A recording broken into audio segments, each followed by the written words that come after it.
ल साथीहरू, T20 world cup होइन, मस्ट अवेटेड अहिलेको इयरमा T20 वर्ल्ड कप क्रिकेटको हिजो मात्र सुरु भएको थियो र first game Pakistan versus New Zealand, जहाँ चाहिँ पाकिस्तानले 3 विकेटले म्याच जितेको थियो। त्यस बारेमा हामी कुरा गर्नेछौँ होइन। त्यसपछि सेकेन्ड म्याच भएको थियो वेस्ट इन्डिज र स्कटल्यान्ड। वेस्ट इन्डिजले क्लिन स्विप गरेको छ स्कटल्यान्डलाई। त्यसपछि रहेको छ इन्डिया भर्सेस युएसए, त्यसमा पनि हामी जानेछौँ है, त्यसमा पनि हामी कुरा गर्नेछौँ। इन्ट्रेस्टिङ दुईवटा म्याच भएको थियो।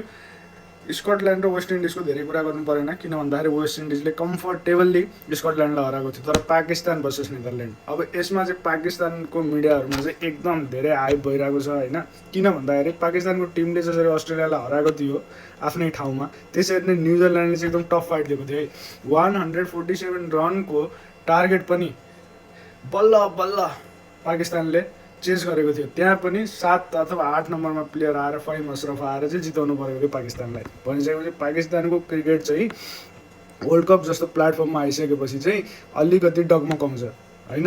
त्यही भएर पाकिस्तानलाई हामीले स्ट्रङ कन्टेन्डर यो वर्ल्ड कपमा अलिकति मान्न सकिँदैन, किनकि नेदरल्यान्ड राम्रो टिम हो होइन, अन्डररेटेड टिम हो। नेदरल्यान्डको पर्फर्मेन्सहरू राम्रै हुन्छ। सर्ट फर्मेटमा त अझै अलिकति बलिङ फ्रेन्डली पिच भयो भने चाहिँ नेदरल्यान्डले बवालै खेल्छ होइन। बवाल खेलेको पनि हो, तर अलिकति फिल्डिङमा क्याचहरू मिस भएर चाहिँ नेदरल्यान्डले अलमोस्ट पाकिस्तानलाई चाहिँ बिट गरिसकेको थियो होइन।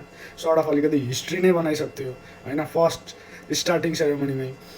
तर पनि पाकिस्तानको चाहिँ लास्टमा गएर फहिम अशरफ चाहिँ खेल्यो। अब त्यहाँ नाम चलेका खेलाडीहरू श्याम आयुबहरू होइन, बाबर आजम, त्यसपछि क्याप्टेन सलमान अली आगाको पर्फर्मेन्स चाहिँ त्यस्तो अप टु द मार्क थिएन होइन।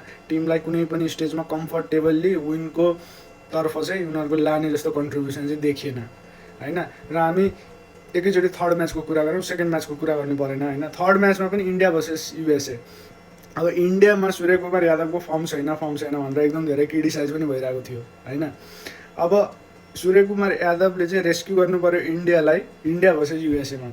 जसरी अब त्यो युएसएमा पनि प्रायः सब इन्डियन प्लेयरहरू नै छन् होइन। त्यो नाम मात्रै युएसए हो, प्रायः इन्डियन ओरिजिनका प्लेयरहरू पनि छन्। कतिपय त झन् इन्डियामा रणजी खेलेर पनि युएसएको सिटिजनसिप लिएर युएसएबाट क्रिकेट खेलिरहेका पनि छन् होइन। तिनीहरूलाई पनि एटलिस्ट इन्डियाको चाहिँ बलिङ पिचहरू होइन अथवा ब्याटिङ फ्रेन्डली पिचहरूको बारेमा एकदम मेजर आइडिया पनि हुन्छ होइन। त्यो अनुसारले त्यो एउटा सर्ट अफ अलिकति एडभान्टेज पनि हुन्छ। At the end of the day कसले राम्रो खेल्छ उसले जित्ने हो होइन। तर इन्डिया र युएसएको कुरा गर्दाखेरि ऱ्याङ्किङ वाइजमा इन्डिया त अब टप 1मै पऱ्यो होइन। युएसए त अब त्यहाँ कहाँ हो त्यहाँ छँदा पनि छैन।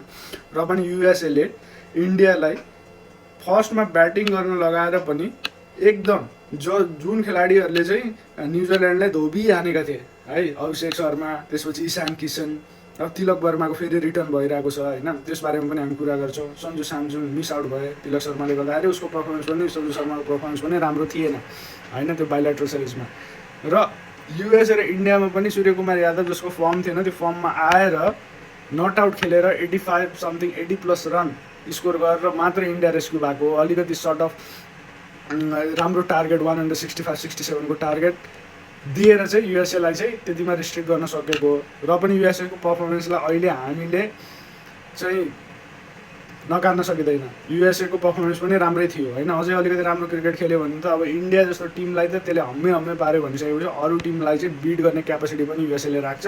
जसरी लास्ट इयर T20मा पाकिस्तानलाई अलमोस्ट युएसएले हराइदिएको पनि थियो होइन। अब एक दुईवटा खेलाडी युएसएकोलाई ब्यान पनि लागेको छ होइन। एउटा आरएन जोन्स भन्ने एउटा राम्रो प्लेयर थियो, त्यो अलिकति कन्ट्रोभर्सीमा फसेर चाहिँ त्यो चाहिँ ब्यान भएको छ होइन। त्यही भएर अहिलेको T20 वर्ल्ड कप चाहिँ एकदम एक्साइटिङ हुनेवाला छ। किन भन्दाखेरि त्यो पनि इन्डियामा चाहिँ इन्डियाको प्रायः जस्तो 90% पिचहरू ब्याटिङ फ्रेन्डली पिचहरू छन्। तर फर्स्ट गेममा चाहिँ त्यो चाहिँ देखिएन, त्यो चाहिँ बिल्कुल देखिएन। वेस्ट इन्डिज भर्सेस स्कटल्यान्डको गेममा मात्रै सिमरन हेटमायरले चाहिँ अलिकति छक्काको बारिस मात्रै गरेर चाहिँ टिमलाई एकदम हाई स्कोरिङ म्याच बनाएका थिए।